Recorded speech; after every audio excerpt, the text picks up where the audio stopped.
In today's video, I am going to teach you how to build service-based forms in Jotform using Claude AI. Start by going to Jotform and logging into your account. Once you are inside your dashboard, open Claude AI in your browser so you can use it to help create the form structure. Before generating anything, decide what kind of service form you need. This could be for bookings, customer inquiries, quote requests, or general service requests. Having a clear goal will help you create a form that matches your workflow and collects the right information. Next, in Claude AI, enter this prompt exactly as written. Create a service-based form directly in my Jotform account with structured sections for customer details, service selection, requirements, and scheduling. Make it clear, organized, and ready to use. After submitting the prompt, return to Jotform and look for the newly created form in your account.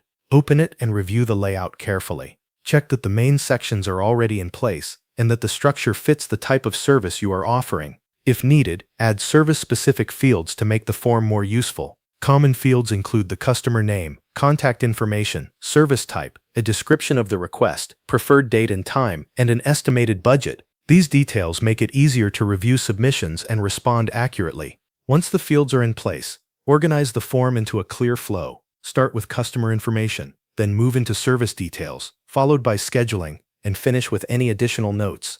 A clean order makes the form easier for customers to complete. After that, customize the form by editing field labels, adding helpful descriptions, and marking important fields as required.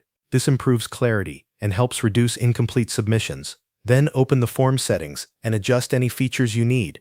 You can enable email notifications so you are alerted when someone submits the form. You can also connect appointment tools or add payment options if your service requires scheduling or deposits. When the setup is complete, preview the form and test it from the user side.